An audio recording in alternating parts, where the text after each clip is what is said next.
Et tout de suite, l'édito éco, c'est Eric Revel ce matin.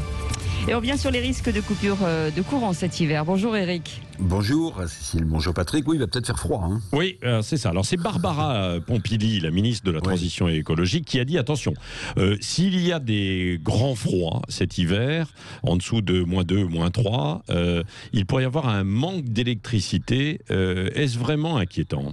Bon, alors, on parle de février, parce que jusqu'à février, ça irait. Alors, en février prochain, oui, la ministre l'a dit, on pourrait manquer d'électricité. RTE, vous savez, le réseau de transport d'électricité, pourrait même procéder à des coupures ciblées chez les industriels ou pourquoi pas chez les particuliers. Donc, l'affaire paraît quand même sérieuse. La France pourrait manquer d'électricité en février.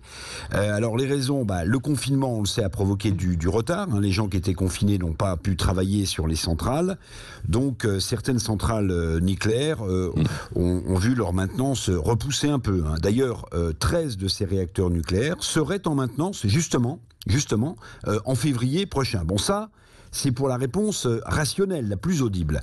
Mais il y a quand même plus irrationnel dans cette affaire, dans cette petite affaire, dans ce risque.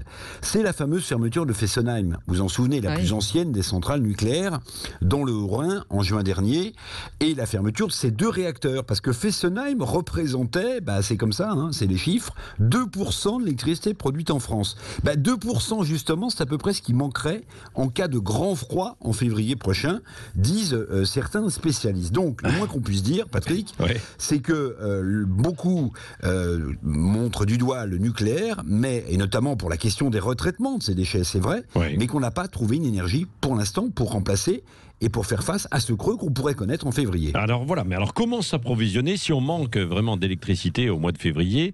Comment on fait? En Europe, en Allemagne ou ailleurs? D'abord, Patrick, il faut savoir que l'électricité ne se stocke pas. Autrement dit, quand on manque d'électricité, il faut en importer. Il faut en importer via des réseaux de transport d'électricité. Alors on se dit, vous avez raison, pourquoi pas le partenaire allemand? On nous parle souvent des éoliennes allemandes qui constitueraient un précieux secours en février pour nous. Mais les experts le répètent, ça c'est évidemment une lapalissade. Pour produire l'électricité avec des éoliennes, il faut du vent et personne ne peut prévoir si en février il y aura du vent, puisqu'on ne peut pas stocker l'électricité.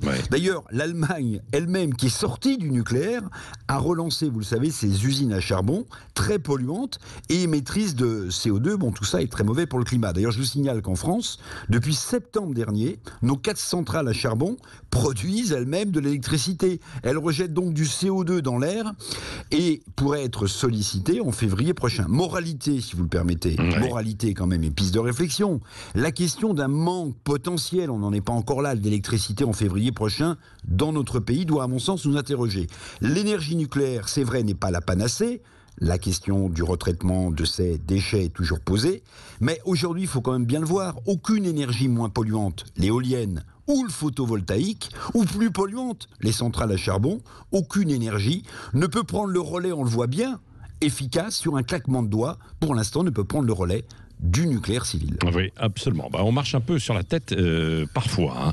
Eric, vous resterez avec nous pour le petit déjeuner d'actualité tout à l'heure, et puis on reviendra sur la réouverture des commerces et le Black Friday reporté ou pas, et Amazon. Ce sera juste après Philippe Bilger aussi qui sera avec nous et qui reviendra sur l'affaire Daval. Il dit qu'il y a une folie un peu délirante médiatique. Oui, c'est ça, une surmédiatisation autour de cette affaire. Je ne sais pas ce que vous en pensez, mais vous allez sur les réseaux sociaux et c'est notre question du jour. À plus de 90%. À plus de 90%. Oui, c'est ça. On vous lira les messages dans quelques instants, bien entendu. Dans un instant, c'est Tariq qui sera avec nous.